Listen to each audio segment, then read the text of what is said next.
সুপ্রিয় শিক্ষার্থীবৃন্দ, আজ আমি তোমাদেরকে এইচএসসি ক্লাসের আইসিটি বইয়ের ষষ্ঠ অধ্যায় থেকে একটি প্রশ্ন পড়াবো।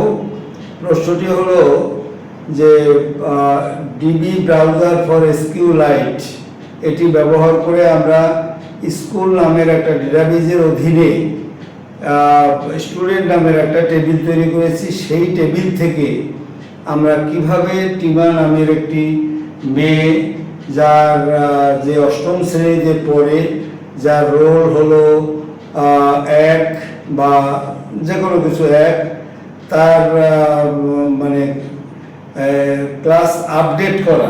ক্লাসটা আপডেট করার জন্য আমরা, সে অষ্টম শ্রেণীতে পড়ে কিন্তু তাকে আমরা নবম শ্রেণীতে উত্তীর্ণ করবো, সেটা আপডেট করার জন্য আমরা এখন কমান্ডগুলো দেখাবো।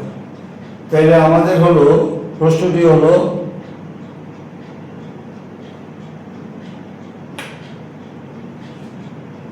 দেখো প্রশ্নটা লিখে দিচ্ছি। স্টুডেন্ট টেবিলে টিমা নামে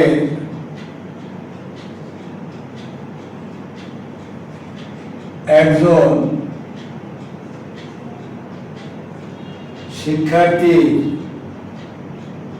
শিক্ষার্থী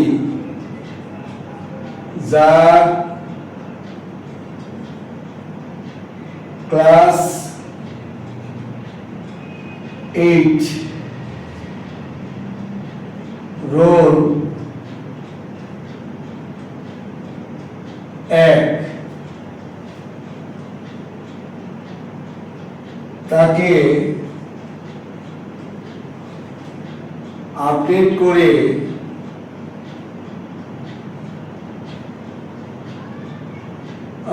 নবম শ্রেণীতে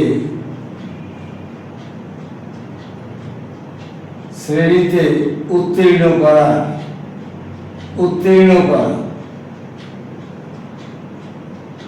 That means update.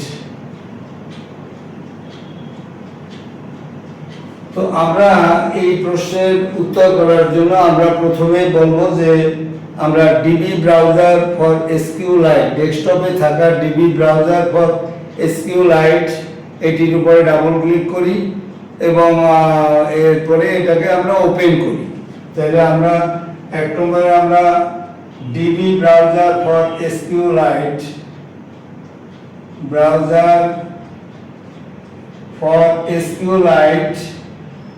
এটা আমার উপর ডাবল ক্লিক করে এটাকে ওপেন করলাম। এবারে আমরা 2 নম্বরে ওপেন ডেটাবেজের উপরে ক্লিক করলাম। ওপেন ডেটাবেজের উপরে ক্লিক করে আমরা 3 নম্বরে স্কুল নামের ডেটাবেজটি আমরা ওপেন করলাম। এবারে ওপেন করার পরে আমরা 4 নম্বরে এক্সিকিউট এসকিউএল এর উপরে ক্লিক করলাম। এই ক্লিক করলে পরে সে এরকম একটি আমাদের বক্স দেখাবে। এই বক্সের মধ্যে আমরা লিখব সিলেক্ট স্টুডেন্ট।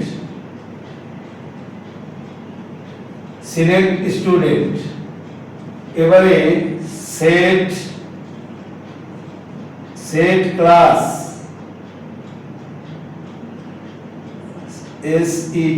সেট ক্লাস আমরা দেব। সে অষ্টম শ্রেণীতে পড়ে, নবম শ্রেণীতে উত্তীর্ণ হবে 9, এবং তার রোল দিলাম, আমরা এটা দিলাম আমরা 1। এবারে হলো রোল আমরা 1 দেওয়ার পরে এবারে তার নামটা দেব। কার নাম? হোয়ার নেম দিয়ে টিমা, এই টিমা লিখে এইটি আমরা সেমিকোলন দিয়ে দেব। এই সেমিকোলন দিলে পরে তখন আমাদের 5 নম্বরে আমরা প্লে বা F5 বাটন প্লে বা F5 বাটনে আমরা F5 সাবিতে চাপ দিলে পরে আমাদের দেখা যাবে যে এই যে টিমার আমাদের ক্লাস 8 ছিল সেটা আমাদের নবম শ্রেণীতে আমাদের উত্তীর্ণ হয়ে যাবে। তো এভাবে আমরা এই প্রশ্নের উত্তরটা আমরা এভাবে আমরা পড়ব। এখন দেখো আমাদের আর একটা প্রশ্ন একই সাথে আমি দেখাচ্ছি। মনে করো আরেকটি প্রশ্ন হলো স্টুডেন্ট টেবিলের আমাদের টেবিলের মনে করো টিমা নামের একজন ছাত্রীর আমরা রোল নেম জিপিএ এটা প্রদর্শন করব। স্টুডেন্ট টেবিলের টিমা নামের একজন শিক্ষার্থীর class roll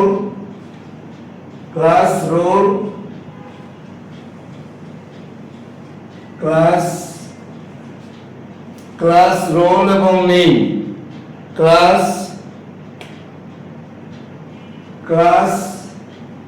roll name class roll এটা দেওয়ার দরকার নেই, ক্লাস রোল নেম প্রদর্শন এটা শো করবে শুধু। তো আমাদের দেখো এই যা কথাগুলো বলেছি সব আমাদের একই রকম আমাদের লিখতে হবে। একই রকম লেখার পরে এইখানে যে কাজটা আমরা করব, যেহেতু প্রদর্শন করতে বলেছে সেহেতু এখানে আর সিলেক্ট স্টুডেন্ট এইটা দেব না, এখানে দেব আমরা সিলেক্ট আমাদের ক্লাস, এই ক্লাস লিখব, এবারে রোল লিখব, এবারে লিখব আমরা নেম। এবারে আমরা বলবো যে এটা কোনখান থেকে আসছে, এই নামটা এগুলো কোনখান থেকে আসছে। আমরা বলবো যে এটা ফ্রম স্টুডেন্ট টেবিল থেকে আসছে, স্টুডেন্ট টেবিল। এবারে তার নামটা এই যে দেখো এটাও ঠিক আছে, হোয়ার নেম আমাদের হলো দিয়ে আমরা দেবো টিমা। এই টিমা দিয়ে যখন আমরা সেমিকোলন দেব, এবারে দেওয়ার পরে প্লে বা F5 বাটনে ক্লিক করলে পরে আমাদের এই টিমার ক্লাস রোল নেম এই জিনিসগুলো আমাদের সামনে সে প্রদর্শন করবে। এভাবে আমরা এই জিনিসগুলো আমরা দেখাবো। আরও একটা জিনিস দেখাতে পারি, সেটি হলো আমাদের আর একটা প্রশ্ন দেখে নেই। তো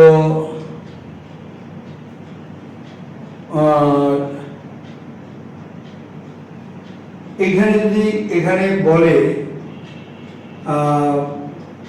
টিমা নামের একজন ছাত্রী, টিমার দরকার নেই, এখানে আমরা বলবো যে স্টুডেন্ট টেবিলের বরিশাল শহরের স্টুডেন্ট টেবিলের বরিশাল শহরে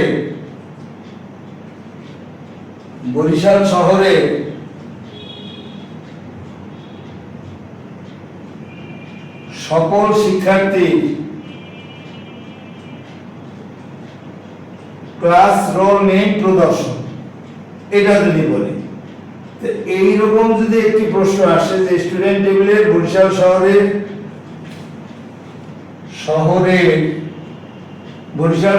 সকল শিক্ষার্থীর ক্লাস রোল নেম প্রদর্শন করো, এই কথা যদি আমাদেরকে বলে তাহলে আমরা এই যে প্রশ্নের উত্তর যেভাবে বলেছি সব ওকে আছে।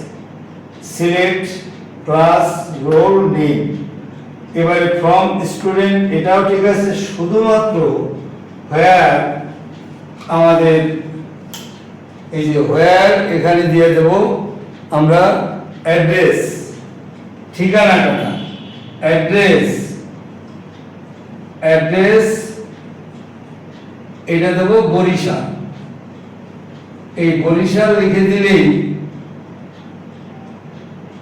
এই সেমিকোলন দিলেই, দিয়ে প্লে বা F5 বাটনে চাপ দিলে আমাদের এই বরিশাল শহরের যারা আছে তাদের ক্লাস রোল নেম এই জিনিসগুলো কম্পিউটার আমাদের সামনে প্রদর্শন করবে। সকলকে অনেক ধন্যবাদ। আমার ভিডিও ভালো লাগলে এটাকে লাইক এবং সাবস্ক্রাইব করবে।